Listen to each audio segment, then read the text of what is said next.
Welcome to our second comparative religion series. We are so glad to have you here.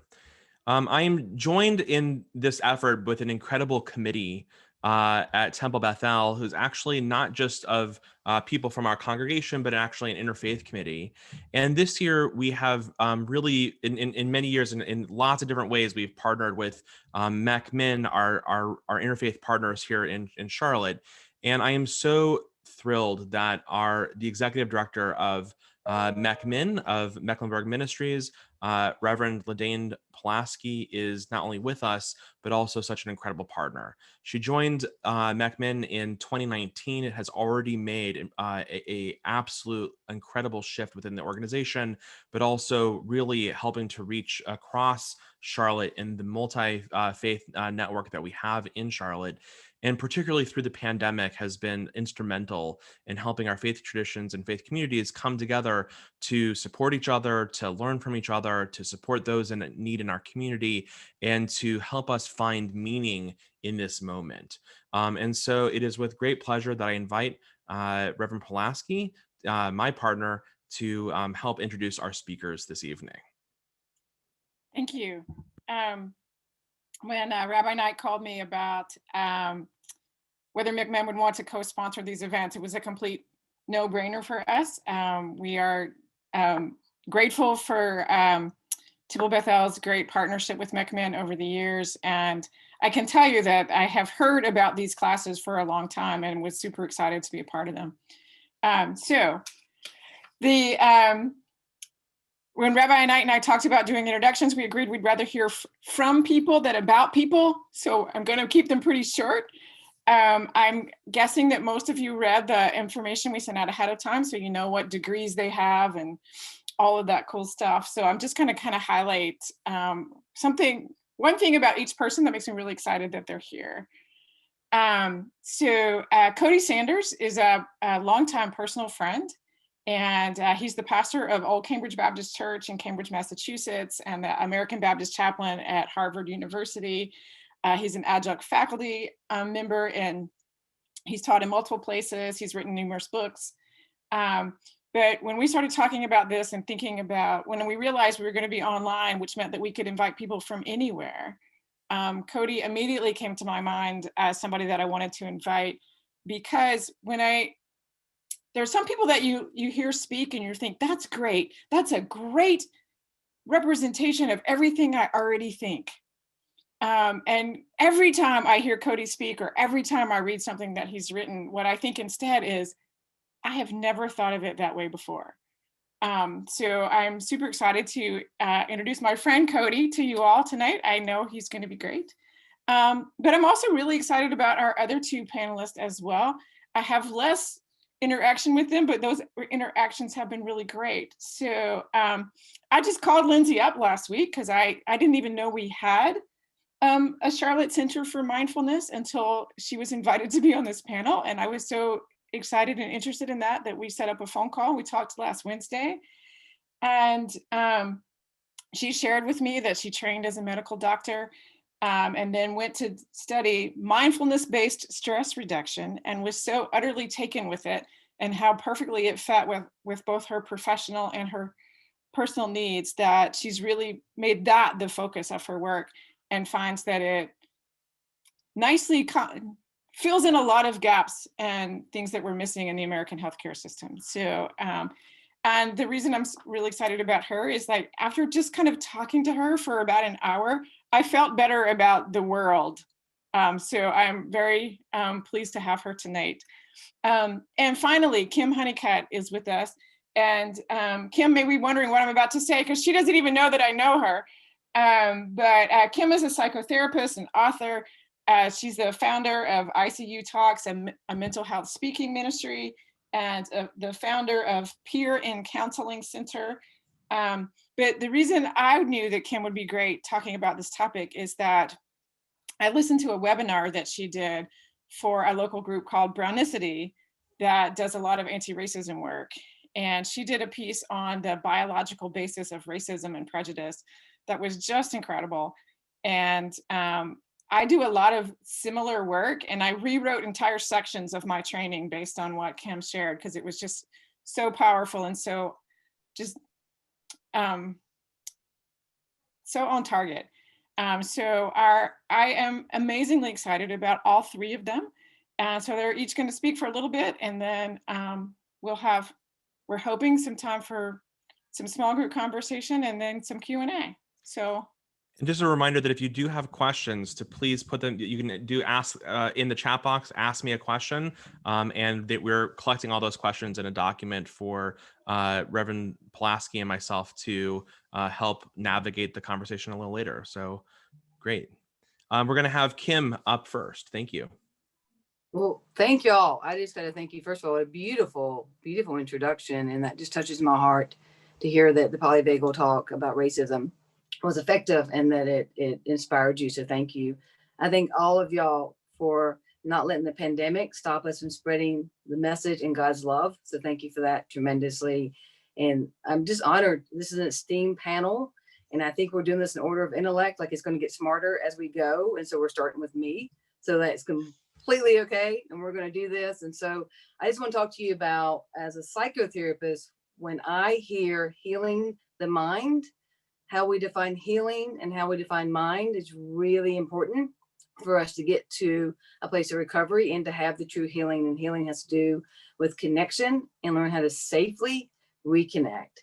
And so I want to talk about certain things. And I'm going to use my hand very intentionally like this, and I'll show you why in a second. But if we're going to really know how to heal the mind, we have to know that your mind, that you have two brains. You need to know that you have a learning brain and you have a survivor brain. We also need to know about trauma, what trauma is, what your cues are for safety, threat, and danger. That's very personal. It's different for each person. And we also need to know what our physical and emotional needs are.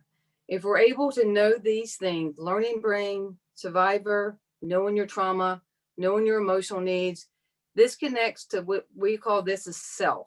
When that connects, that's whole brain, and that's you being able to be a whole person. So I'm going to explain this brain diagram that I'm using as my hand. And so I'm going to tell you somebody so much more intelligent than I came up with that, Dr. Dan Siegel. And if you want to YouTube him or check him out, he explains the brain really well. And he calls it Flipping Your Lid. And I love that title so much. I actually named my podcast Flip Your Lid. It's such a great title. But let me explain the brain the way Dr. Dan Siegel does. So this is your spine. This is your brain stem. Your thumb is your limbic system. Your limbic system is crucial. This is where your emotions are, your feelings, and also your trauma responses. So you're talking fear, anger, anxiety, jealousy, all lives here, but so do your trauma responses. So let me tell you what trauma responses are. We all know, you heard about fight or flight, right? Like God created us that if you saw a tiger, you would fight or you would flight. Hopefully you would flight, right? Like that's a smart thing to say tiger. You don't need to necessarily fight that, but we understand those fairly well. But there's two other trauma responses. One's freeze, that has to do with dissociation, collapse, just shutting down. But the fourth one's called fawning. And fawning is when you try to please someone else so that you can feel safe. And all of those live here in your amygdala within your limbic system. So this is like your emotional center. So the rest of this here, like this is like the front of your brain where my nails are.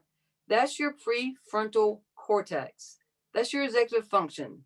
That's impulse control. That's decision making. All this is attached by your cortex. Your cortex, which is this part of my hand here, your cortex is how you see and perceive the world, and if you're able to do it accurately. So this is your brain connected and whole. So, but we all have a stimulus. We all have something horrible that happens to us, or just some comment gets made to us. When that happens, we do what's called flipping your lid, and your prefrontal cortex and your cortex are no longer connected to your limbic system. That means your emotions and your trauma responses are now what's leading the show. So this puts you in survivor brain. This is learning brain. It means I can perceive correctly. I can take something in. I can hear something very well. I can have a slow response if I need to.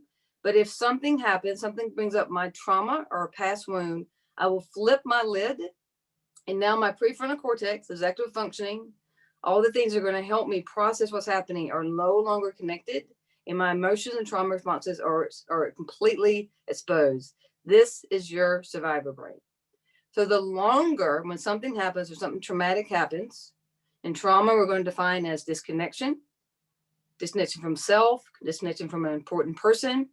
Trauma also can be defined as you have a life event or life experience that's bigger than any life event you've ever had. So that is trauma. So when a trauma happens and you don't get support and your lid is flipped and you're in survivor brain, the longer you stay like this, the more likely that addiction comes in, problems come in, behavior starts to come in. And so that's why we have to understand that this is survivor brain. And that is when we go into trauma. That's when we go into a state of really not understanding how to connect to people. Remember, healing is connection. And so let me give you an example. So my mother, and we have a great relationship today, but she could not connect to me when I was a child. She did not know how to interact with me. And so there was a lot of rejection. So for me, chaos and love got coupled. Fear and nurturing got coupled. It meant that I went to a survivor brain at a young age. The best picture I can give you of my mom and myself when we were little is that if you saw a little girl with her arms held up towards her mom and my mom's back was to me. So I would want my mom to console me, but she also was the one I was in fear of. That causes you to go into a trauma response and that you are in survivor brain. So because of that, what it would look like today, if I hadn't resolved that trauma, if I hadn't brought my cortex back down and healed my mind, what it would mean is I would be in abusive relationships.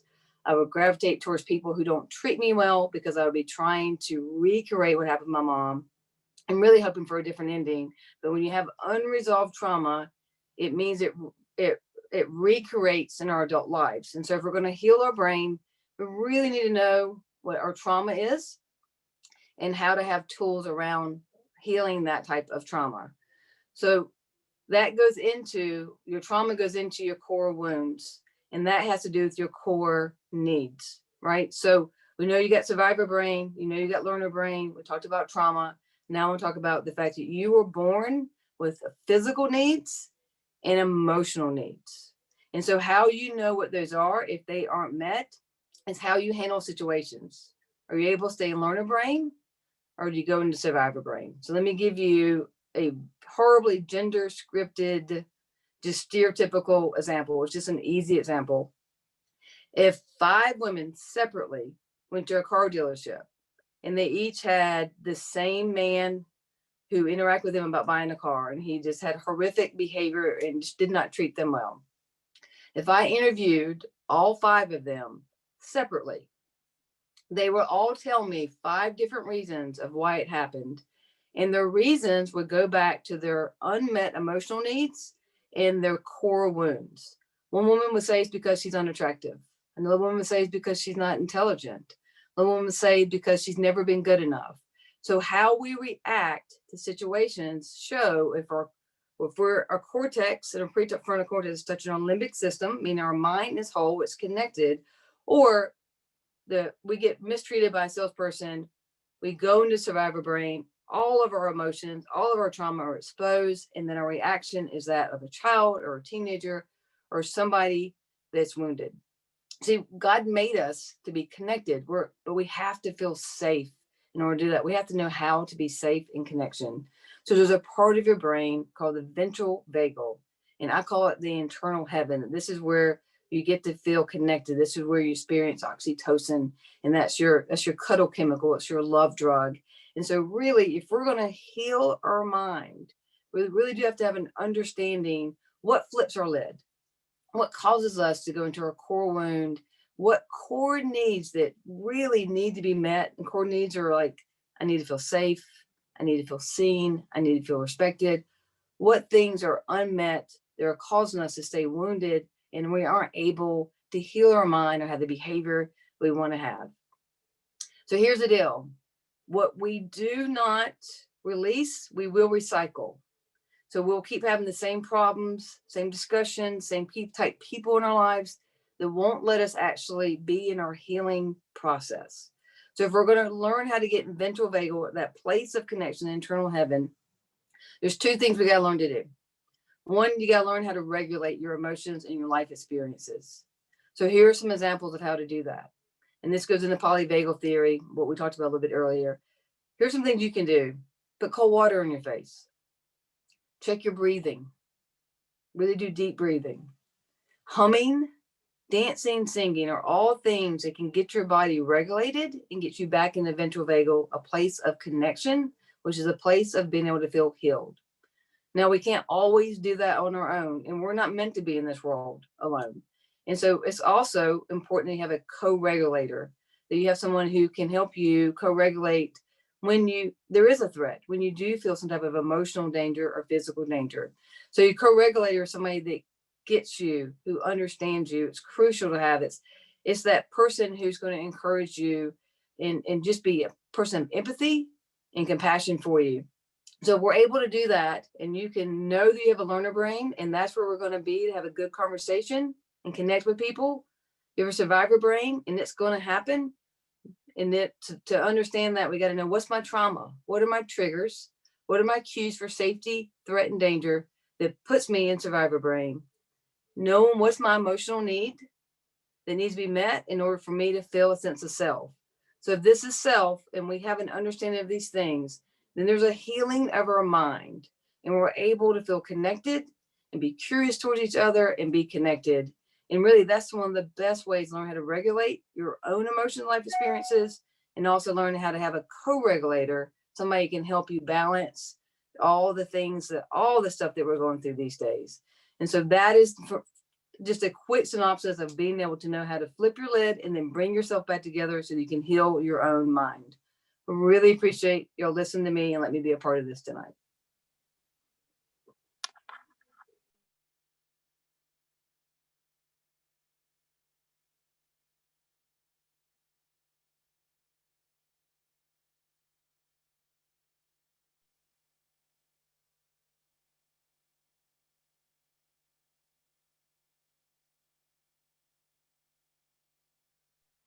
Rabbi Knight, you're muted.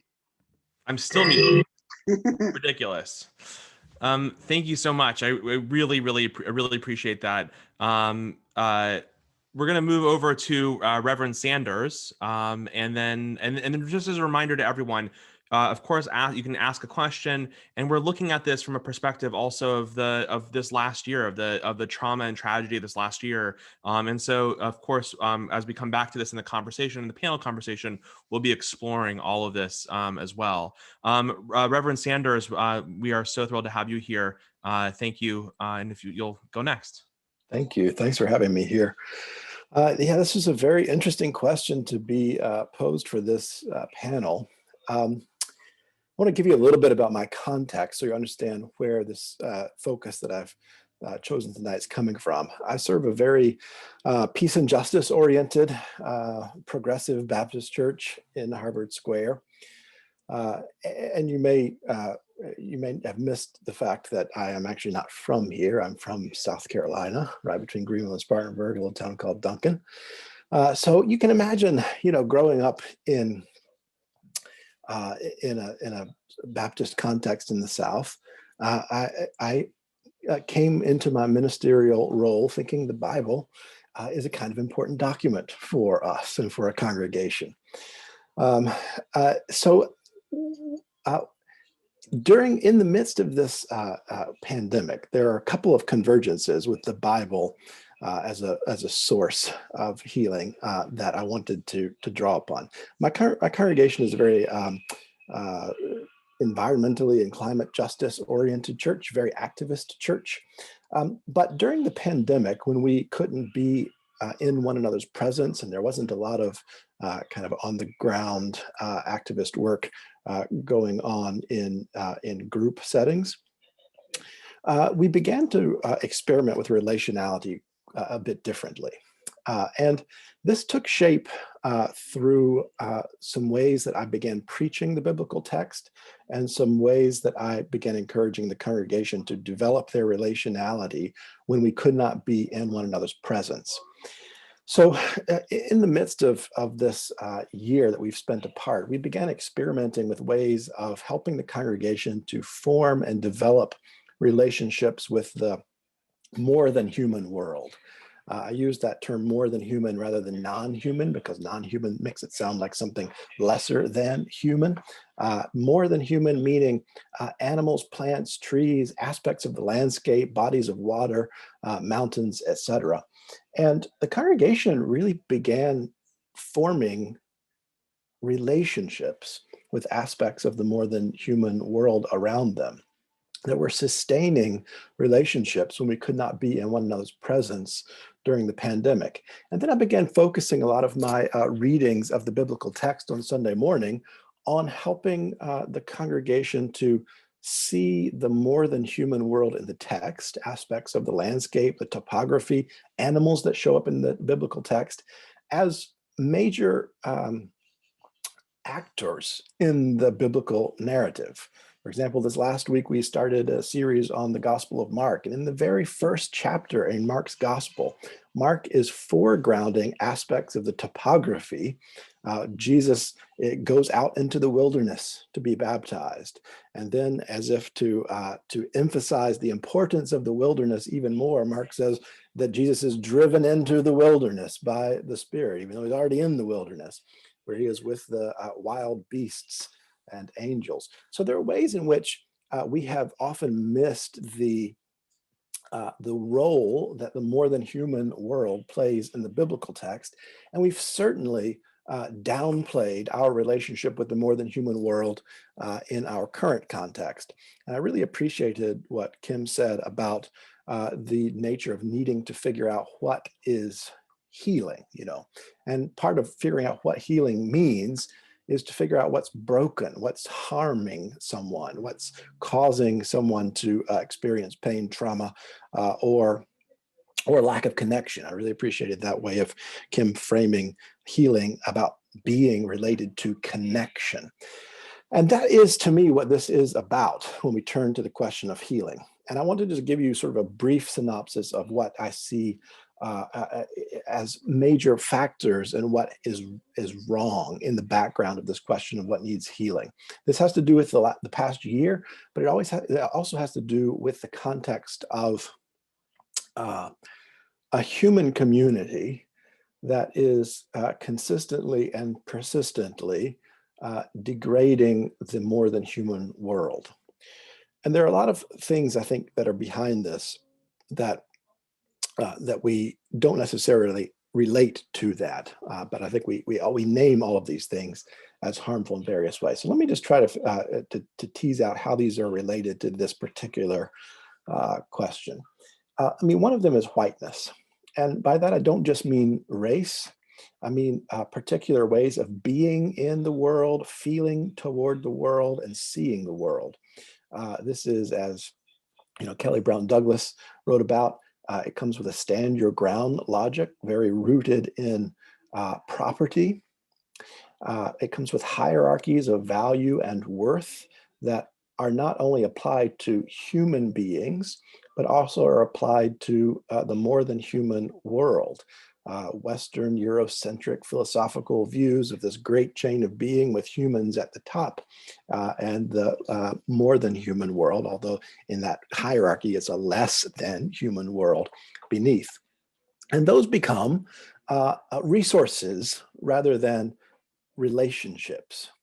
So we lose through this logic of whiteness and this great chain of being our sense of relationship with the landscape around us, or relationship with the more than human animals around us, especially if they're not our pets, And another piece of this then is capitalism, where value is ascribed according to a monetized, profit-focused logic of accumulation of private property.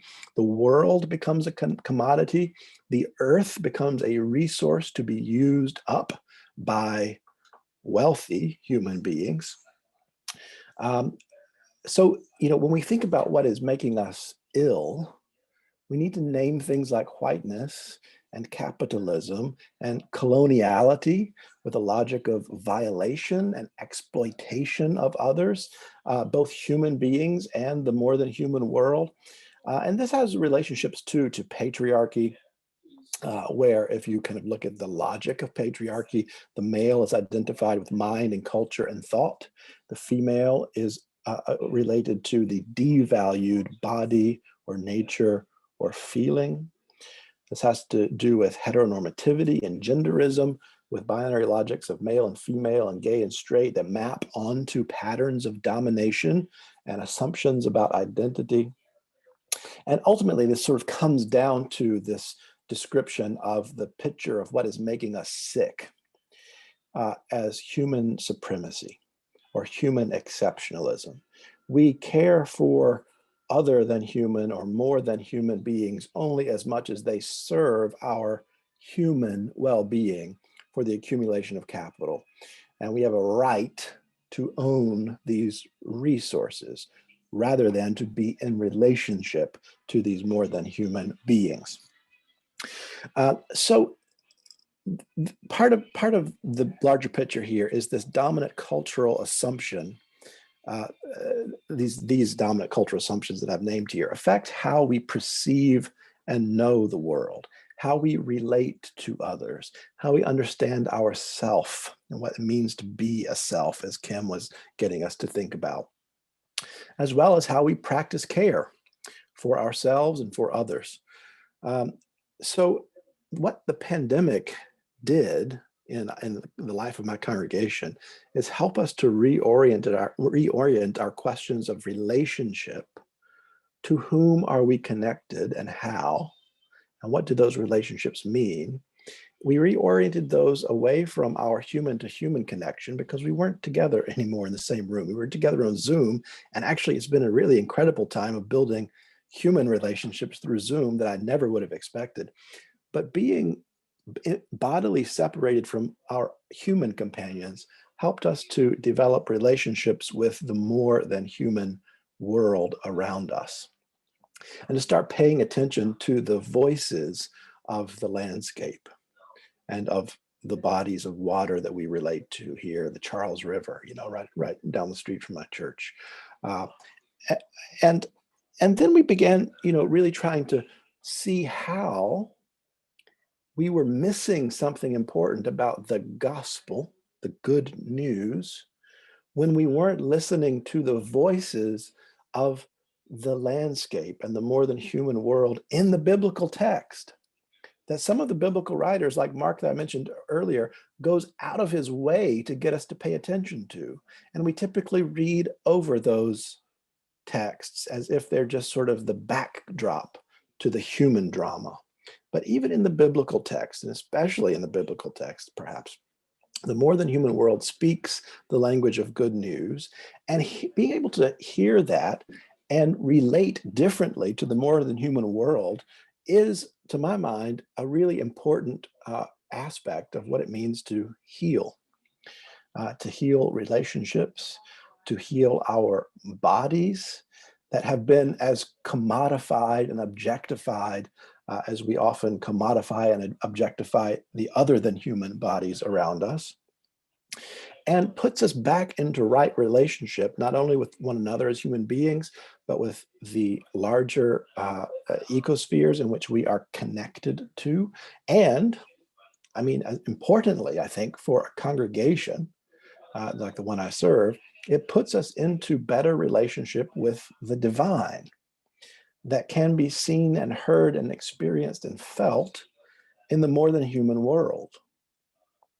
So here's a little, practice that I would like to leave you with. If you want to try this out for yourself, this next few weeks, spend about a week just really being attentive to the more than human world in which you are embedded on a day-to-day basis. This could be the trees outside your window. the closest bodies of water that are within a walking distance to you, squirrels that are running around you every day. I developed a relationship of really intense observation and connection with some squirrels that were in my backyard that I never paid attention to until I suddenly had to spend about 5 or 6 hours a day on my back porch doing my work at the beginning of the pandemic. Spend that week noticing these aspects of the more than human world. You might even take 10 minutes just to stand somewhere in the middle of your yard or your neighborhood or a park, just intentionally ignoring the humans around you in order to look up and around and down at what you don't normally notice about the more than human world around you. And after you've spent a week just noticing those things around you that you haven't seen before. Choose one being in the more than human world that surrounds you every day with whom to build an intentional relationship. Some of my congregants have described really intense relationships that they've built during the pandemic with trees in their neighborhoods that they walk by every day now that they had never stopped to even notice before, much less spend time relating to. And we don't know how to do this very well typically. So it may feel funny and uncomfortable at first, but that's all right. When you've chosen this partner in the more than human world to form this relational bond, whether it's a tree, a group of animals, body of water, a large stone, spend some time with that more than human being. It could be just 5 minutes that you build into your day once or twice a week when you're running errands or whatever you're doing on a daily basis. But become intentional about making that time to spend with that more than human being. And make it a practice of care beyond human supremacy. And it may feel odd at first, but I'd even encourage you to try talking to this more than human part of your life. Communicate with it by touch, if that is an appropriate way. If it's a tree or a stone that has, preceded you by millennia, things of this nature can be really palpably relational through touch. And then the hardest part of any relationship, human or more than human, is to listen. So you may not know how to really listen to a tree or river or bird yet. I don't think I do. I'm learning how to do this. But try to see if you can listen to this more than human being and learn something about more than human companionship. Learn something about the world. Learn something about relationship. Learn something about time. When you spend time with trees that are older than your great great great grandparents or stones that are older than humanity. Learn something about relationship, about care, about yourself, and about the divine through these relationships with the more than human world that you are forming. And through that, I really think there is something important happening with regard to healing. Healing from the traumas of capitalism and white supremacy and coloniality and patriarchy and heteronormativity and human supremacy and all of the things that have made us so, so sick.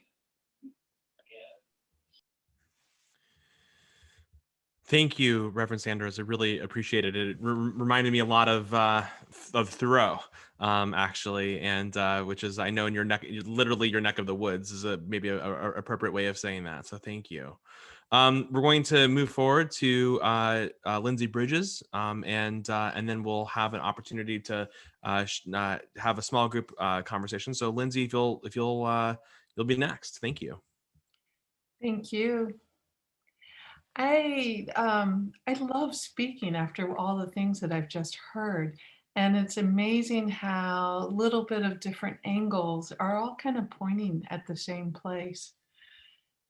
I really loved this invitation to explore what does it mean to heal the mind from a religious, spiritual, or mindfulness perspective. And I'm just going to give a little background of kind of my coming at this. I grew up here in Charlotte, very involved in the Presbyterian Church, and then spent many years as a practicing Quaker. I'm now not a part of any specific religious tradition. So I'm really approaching this from that place of mindfulness and spirituality. So in my professional life, I teach mindfulness classes, and I teach very much from a neuroscience perspective, incorporating a huge amount of what Kim Honeycutt just beautifully laid out for us and shared. And how do you integrate that into a mindful framework that helps us open up moment by moment? So I really teach these classes from the place of neuroscience and a humanistic perspective. But for me, this is entirely about attending to my spirituality. It really is also about offering a space where others can deepen in that perspective for themselves, whatever their path is, whether it is religious, whether their path is spiritual, whether their path is secular, however they identify it, to be able to deepen in a path that opens up meaning for them. So I want to start with, I really like word roots. I'm often looking up the source of the root of words. And the root for the word spiritual has been one that I've often come back to. It's related to inspiration, to breath, to what brings us to life, what really gives us a sense of meaning, a sense of being in touch with the sacred. And I've also thought a lot about that word sacred. For me, it is about being alive to a gifted essence of a moment, any moment, whether that is a moment of joy, whether that is a moment of deep challenge, whether it is a moment of mundane daily life boredom or minor irritation. At the heart of it, this is what mindfulness really is about. It's about waking up to the gift that is inherent in any moment, just as it is. And what I want to say, it's the other thing that I really respect about mindfulness is this is something that's already within us. It's about tapping into a place that gets covered up by all of our stress, all of our busyness. And the practice is not learning something from the outside, but rather uncovering the well springs of wisdom from the inside. So I just want to take a moment to lead a little short practice to get in touch with what I'm trying to point to here. So if you take a moment to just pause wherever you are, maybe kind of feel into the body sitting in the chair, wherever you are. Take a couple of nice, deep in and out breaths.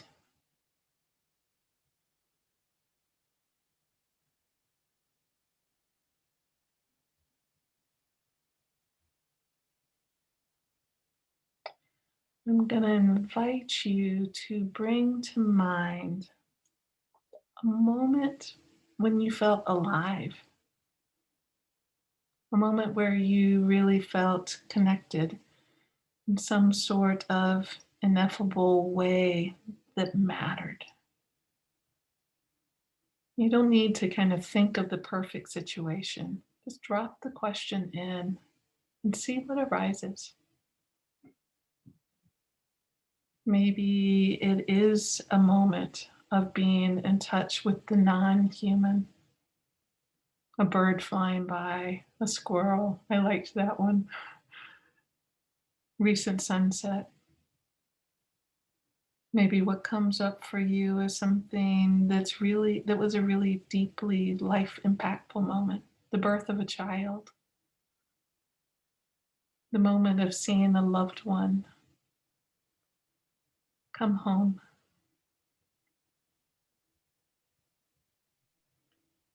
whatever's coming up for you, I really invite you to feel into the felt sense of bringing this to mind in the body. Breathe in, breathe out. When you bring to mind this moment of aliveness, what are you aware of in the body? What kind of qualities are you aware that strengthen and support your connecting to what brings you alive?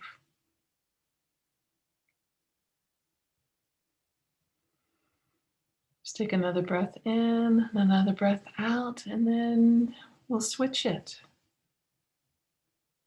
What do you know about what separates you from this? What shuts you down?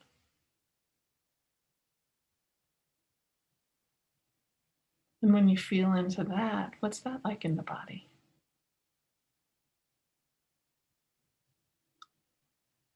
If you are like most people, that which brings us alive has some sort of quality of release, of spaciousness, of opening.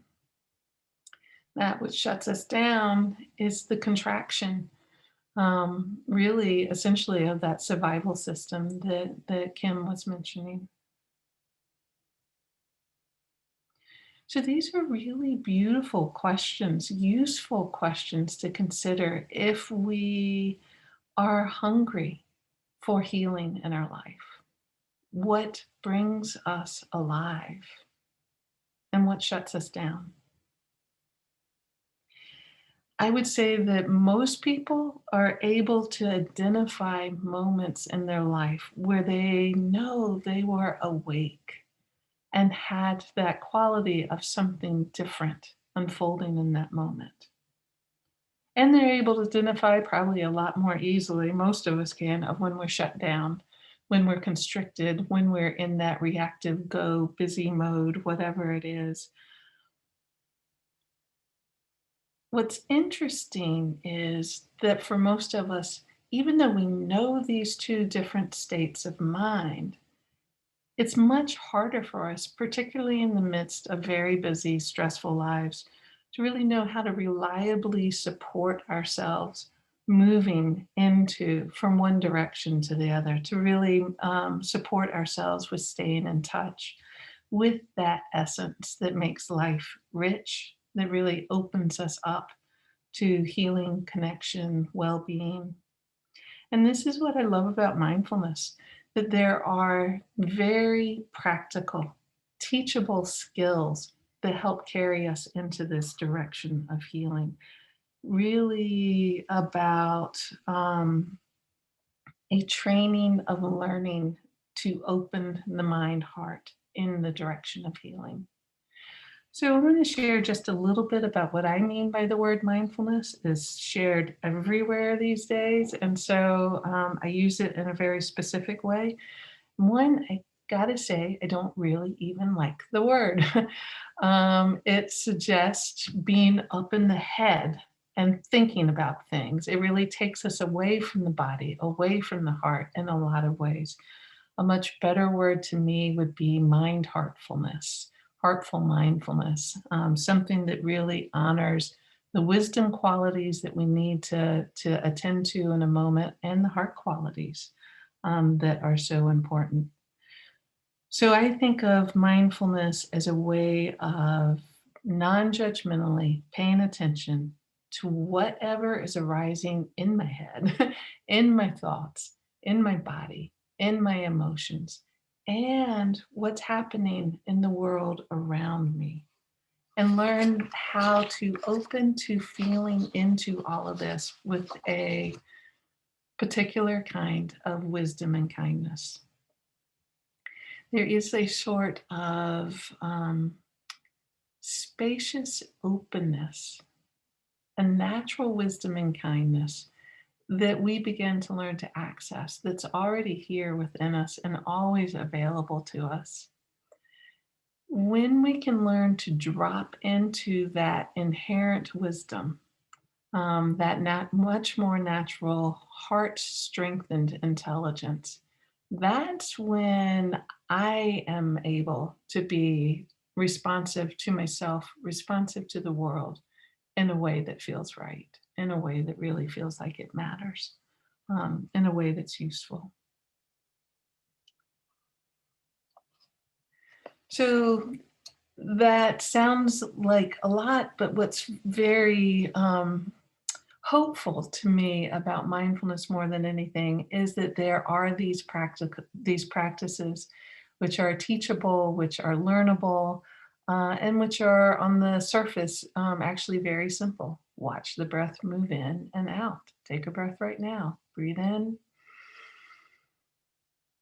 release. So learning the techniques themselves are really not that hard, not that complicated, but there is an underlying complexity that really requires time, dedication to the practice to really open up the riches of this kind of practice in our life.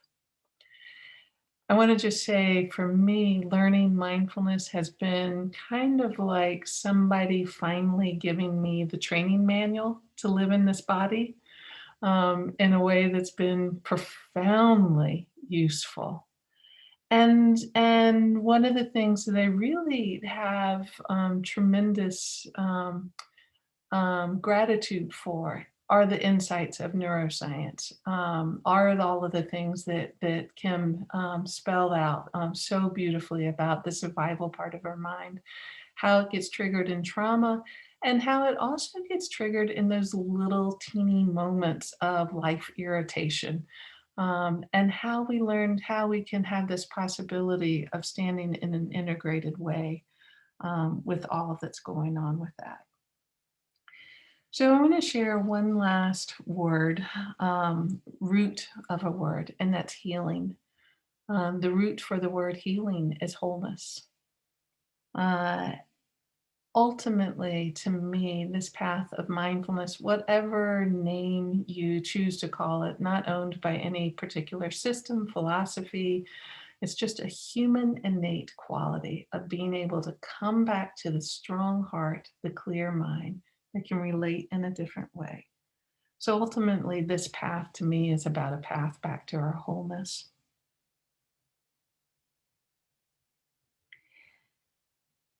And it begins to reveal to us a lot of what has already been named tonight, how ultimately our deepest, truest healing comes from healing that rift of thinking that we are separate from everything and everyone around us. When we can begin to see across that rift, when we can start to know wholeness in ourselves in relationship to all that's around us, that's when a deep healing begins to unfold and we start to find a true refuge that's available in all parts of life. So I wasn't sure whether I was going to finish with a poem or not, but this fits so beautifully with what Reverend Cody has already shared tonight that I want to share this as a addendum to his practice. This comes from Thich Nhat Hanh, called "Please Call Me by My True Names." Don't say I will depart tomorrow. Even today, I am still arriving. Look deeply. Every second, I'm arriving to be a bud on a spring branch, to be a tiny bird with still fragile wings, learning to sing in my nest, to be a caterpillar in the heart of a flower, to be a jewel hiding itself in a stone. I still arrive in order to laugh and cry, to fear and to hope. The rhythm of my heart is the birth and death of all that is alive.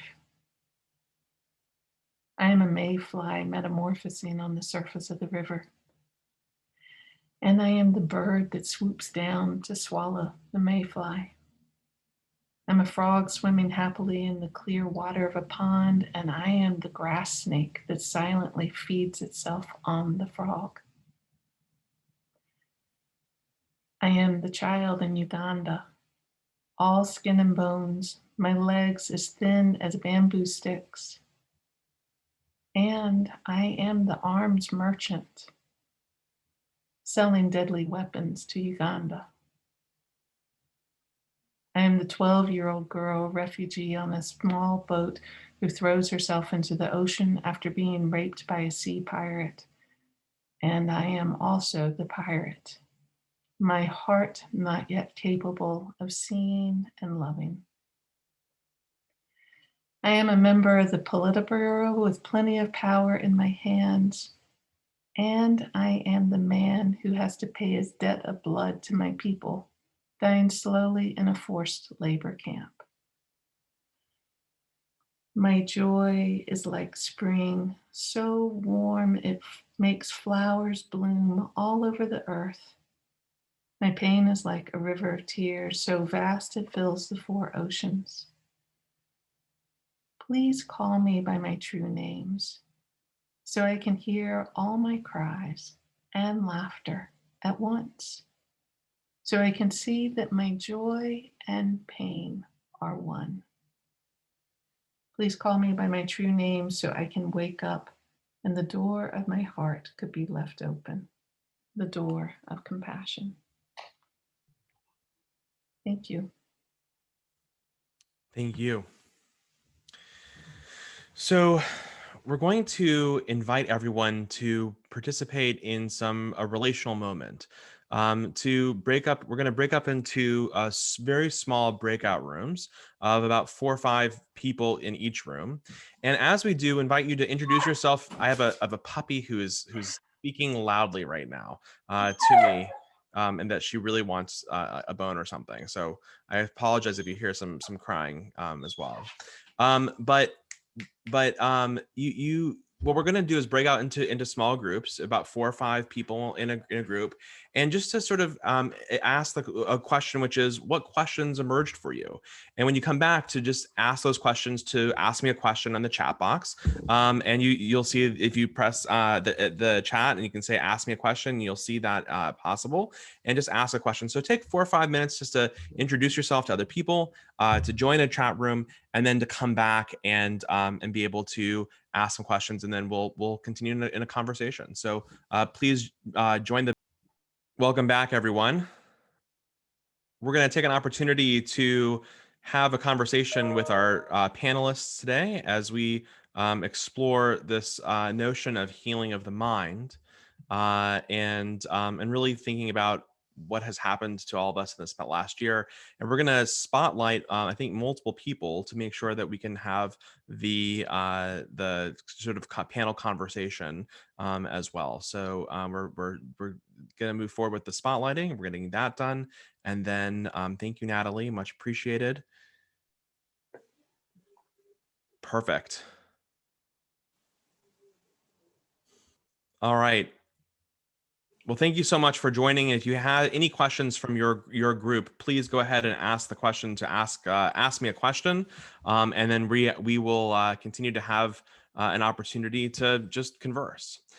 I want to thank Lindsay and Kim and Reverend Sanders. Thank you so much for presenting this evening. I am deeply appreciative.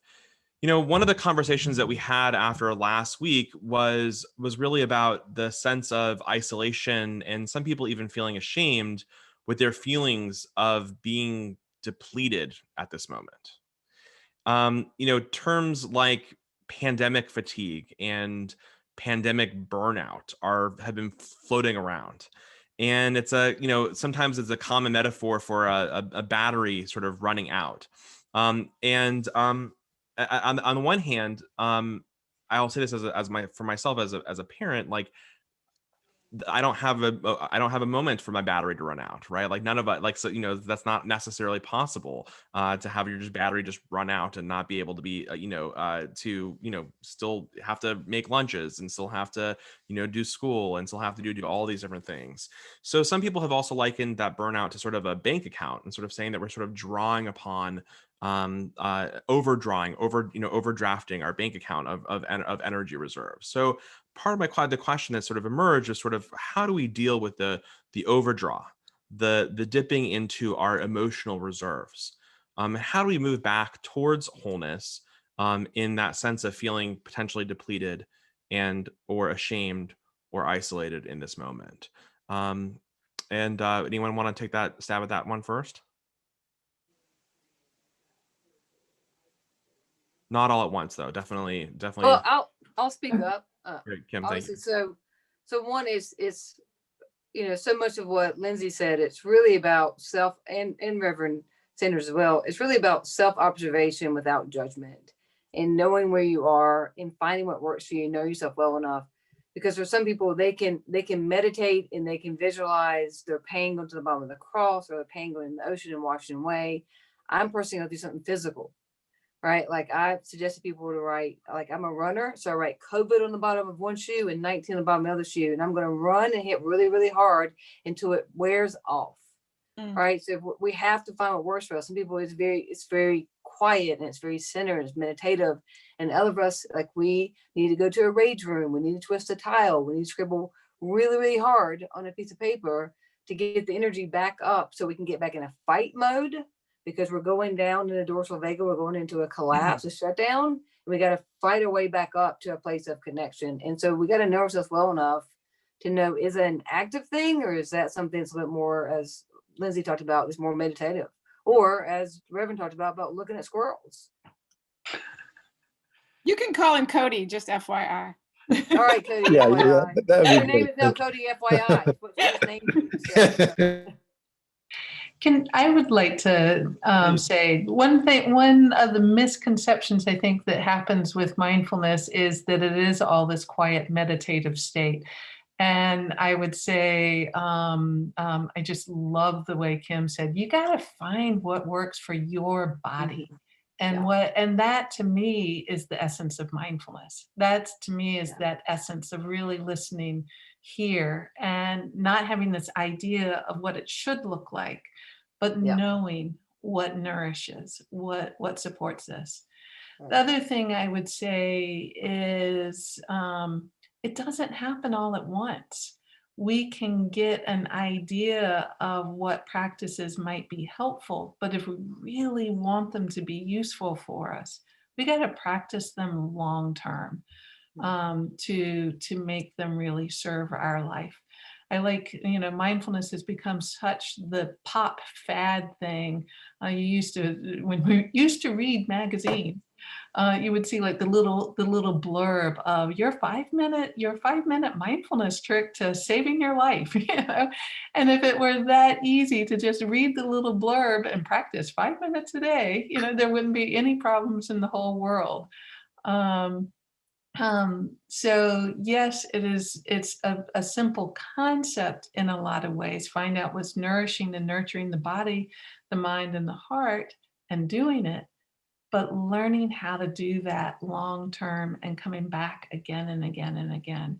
This is a practice, and support of community is tremendously helpful, whether it's the community of a mindfulness group, whether it's the community of a therapist, whether it's the community of family, whoever it is, we are meant to do this with others.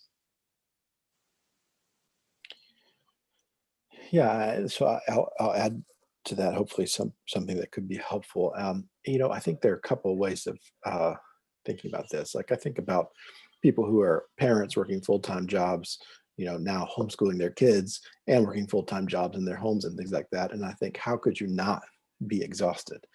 I don't have that situation, so I can't identify with that, but I can look at that, in the life of my brother and his wife and sister and I don't know how you couldn't be exhausted with that.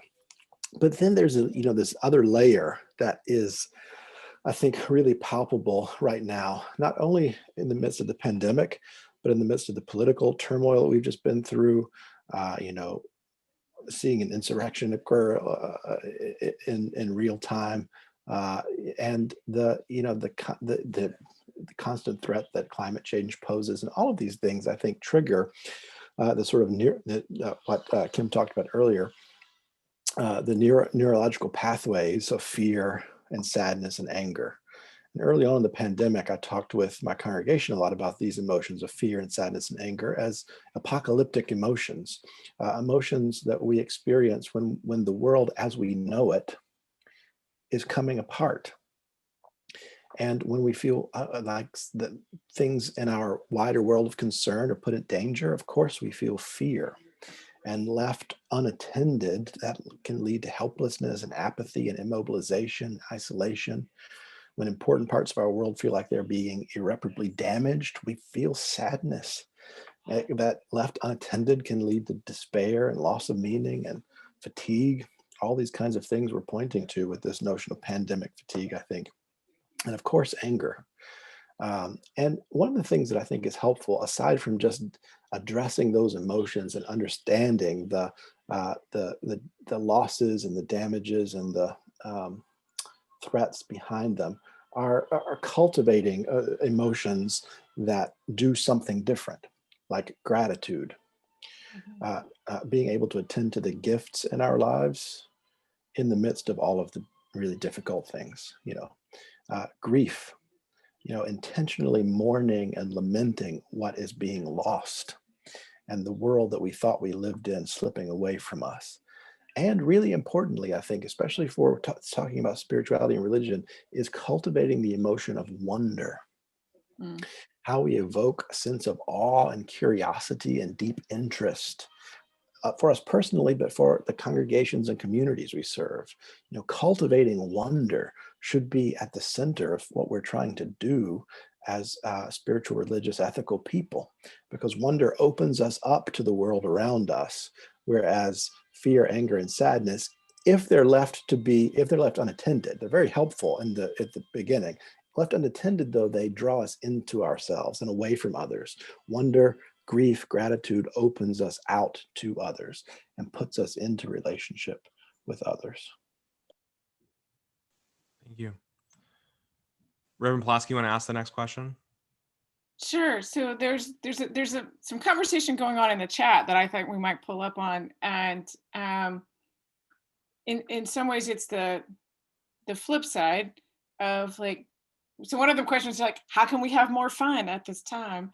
But then there's also just like people talking about like what have been the positive aspects of this season, and how do we build on those? So I would just love to hear you talk about that, whatever direction you want to go to with how do we have more fun? How do we find the,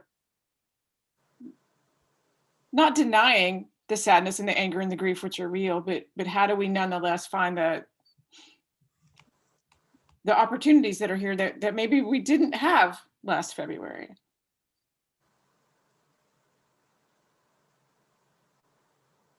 Yeah, and somebody points out that last week's speaker used a phrase that I've used this week myself. What are your COVID keepers?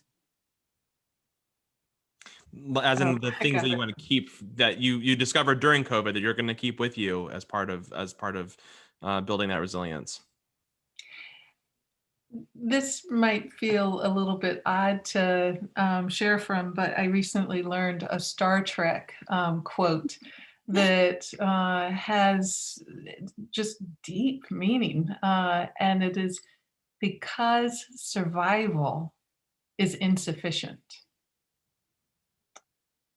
That to me speaks to the heart of why we need to make sure we're not drowning in the story of the hardship, and that we are opening up to that awe and wonder that Cody's naming, that we are opening up to making sure we are living the moments of joy in our life, the moments of gratitude. And it really takes being able to step out of that flipped lid. I do this too. I do a lot of conversations like this. That we need to be able to step out of that flipped lid, and gratitude, all wonder, all of those things he named are such great ways to bring us back into wholeness, to reconnect. And our world needs connected people, and our world needs people who are appreciating the beauty and are appreciating the gratitude and living that heart and sharing that as a way of helping us be stronger in facing whatever it is that we need to face.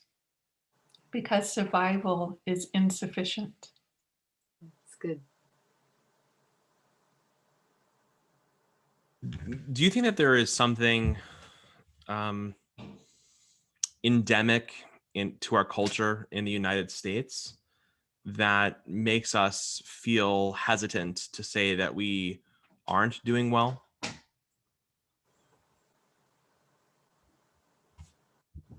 And if so, like what is that? Like what is sort of going on, and how do our faith traditions or mindfulness practices help us being able to name it even, and sort of even actually draw attention to the trauma, or that the sort of the what's at the core right here. It seems like we have to name it. How can our faith traditions or our practices or spiritual practices, or even the experience of finding awe in the world, how can help us name sort of the endemic culture dynamics that are also existent? I mean, one of the things that comes to mind when you say that is that, I do think we as a society pathologize not doing well, especially if it has any kind of hint of something that something that we do pathologize and call mental illness. When we're feeling depressed or anxious or whatever. All of those things I think are really hard to bring into conversation for a lot of people.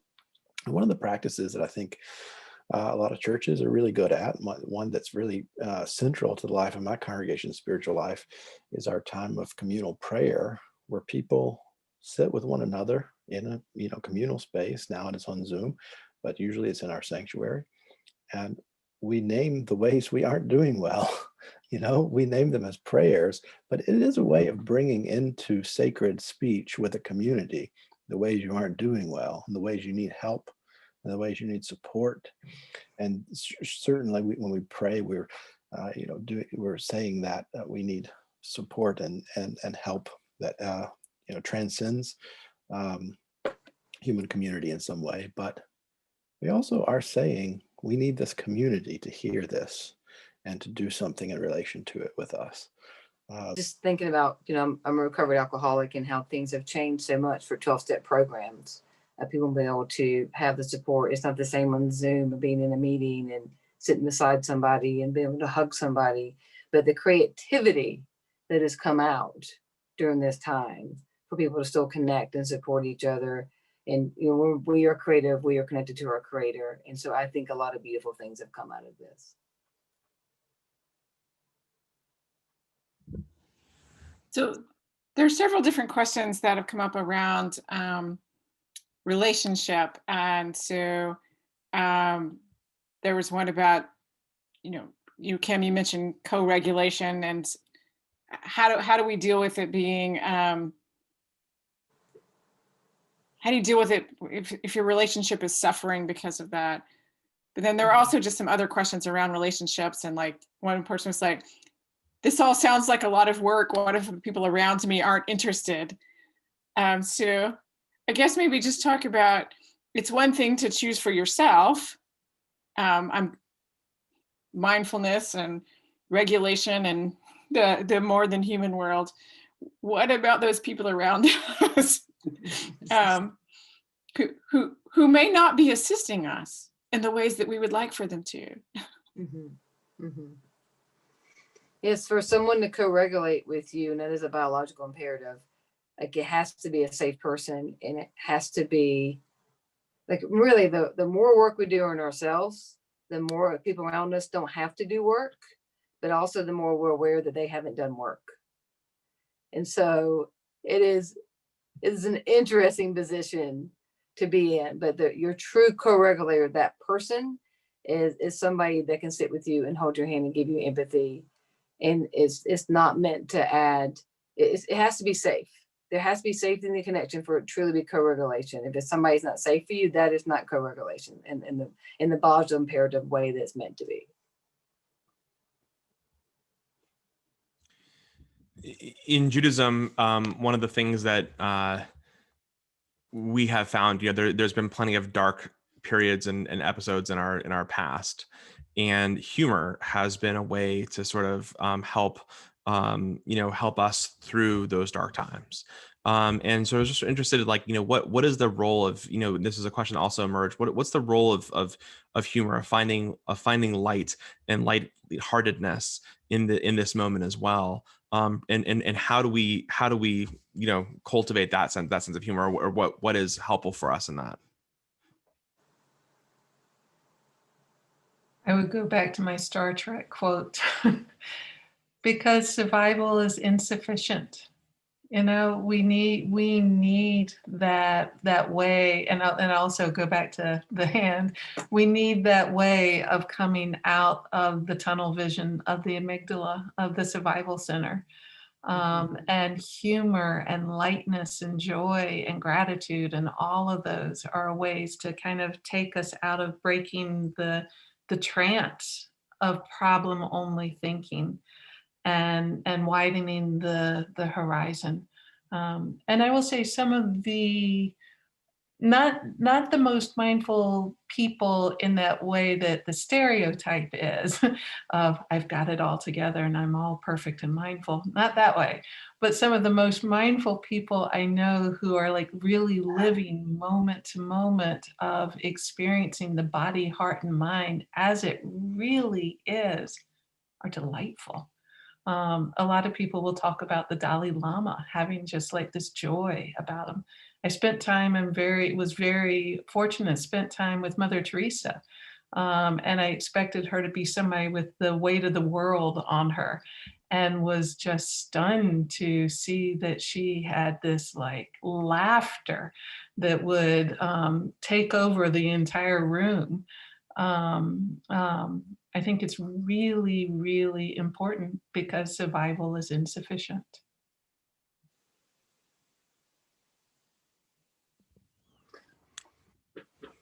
Lydane?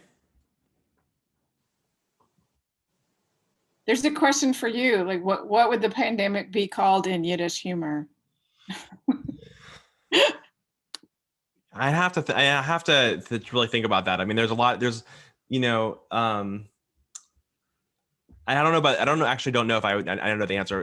The person who asked that question, Kelly Wilson, actually might have a good idea about what it might be called. I actually don't know if I know exactly what it would be called. I know that there's probably some words that would be used that aren't actually appropriate for Zoom or coming out of my mouth. But I also think that there's a certain element that when we talk about sometimes Jewish holidays, right? For example, there, the great summary of the Jewish holidays: they tried to kill us, we won, let's eat. And like that, there's a certain element of finding the ability to celebrate and make light of the reality and the fact that we've survived, that we're surviving through this. And I think it's also a recognition too that there is not everyone has survived, right? I mean, I think that's a big part of this. I mean, there are hundreds of thousands of people who have died, and their families who are mourning through this, and yet I also know that that doesn't mean that we can't also see good, and it is really, really hard to balance all of that out. There's an interesting question from the chat about somebody says that oy vey would pretty much sum it up. So yeah, indeed. So there's a question from the chat, and it kind of follows up on what you were just talking about. Like, indeed, some of us have not survived, and I suspect all of us have somebody that we know, some degree of separation, who has not survived the pandemic, either directly or indirectly. But so the question was like, for those of us who haven't suffered, we haven't lost our job or our home, or we're not facing food security, or we haven't lost somebody close to us, like how do we process like the challenge of admitting that we're also maybe not doing well, despite the fact that we're not suffering nearly as much as others? And I think that's a valuable question at any time of comparing our suffering with other people's suffering, and you know, so can you speak to that?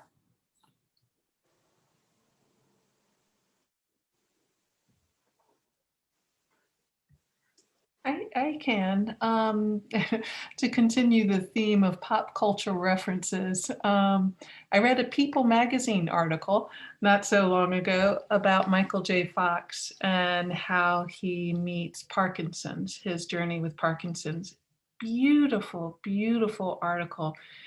And I got a dog. One thing that he named was the last couple of years, a deep dive into depression that he hadn't met before. But that Black place that he went to taught him more about what other people were going through that he hadn't understood before. And he recognized that he could drown in his realization that he didn't really understand the suffering that other people were going through. And what he realized was he had to live this life.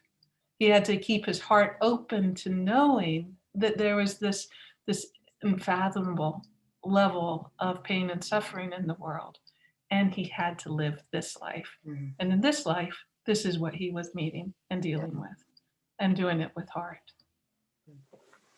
Yeah, I would love to piggyback what Lindsay said. When you think about the horrific tragedy at Columbine High School, in that some people that survived that, when they met people asked them, well, where were you in the high school? Well, it didn't matter. They were in the high school. And so just to remember, everyone in the pandemic is being affected. We all are having to live differently. You're all being affected by this. And it's just for us to look inward and figure out what we're to learn from it.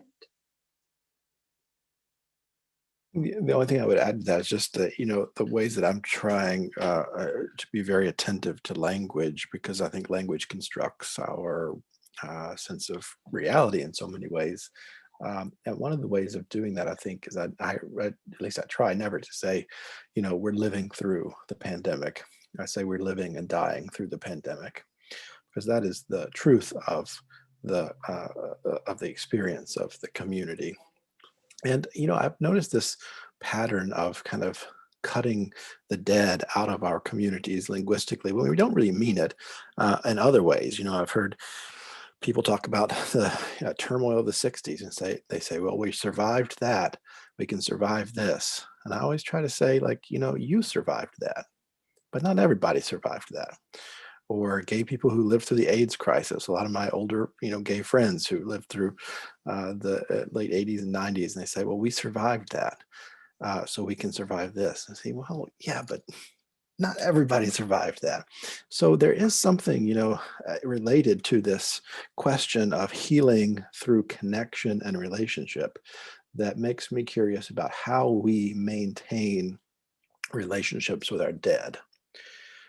And how we bring the dead back into relationship through time, and play with time so that the past and future can be enfolded on the present in how we talk and in the rituals we construct, and in and in how we think of ourselves as related to others through time and space.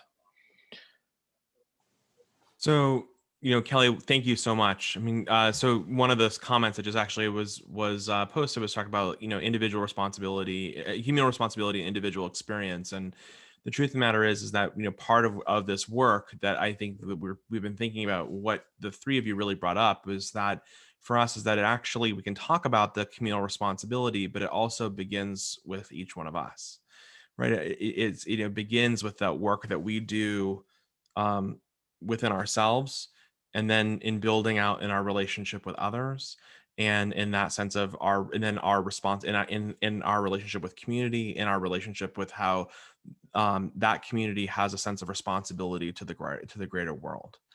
And so I really, the three of you, I want to just express our gratitude to the three of you for really bringing forward for us tonight a lot of different ideas about what it means to seek wholeness, what it means to be conscientious about and conscious of our minds, and how that there is, as was Lindsay, as he really brought up, there's more than just surviving. There's really, the question is like, how are we choosing, and how can we live into the fullest extent of it. And so I really want to just express my appreciation to the three of you. Thank you so much for adding for this evening. Next week, we're going to be continuing on with two additional speakers. Actually, one of them has joined us this evening, Reverend Kathy Hasty, who is actually here this evening. She was with us last week as well, but we're excited to have Reverend Hasty with us next week, and also Rabbi Miriam Klotz, as we continue our sessions on the healing of the body. And just again, to the three of you, thank you so much. To my partner, Ladane, to the Temple Bethel staff who've made it possible, and to the Comparative Religion Committee for making this all possible. Thank you so much, and good evening, everyone. Thank you. Thank you.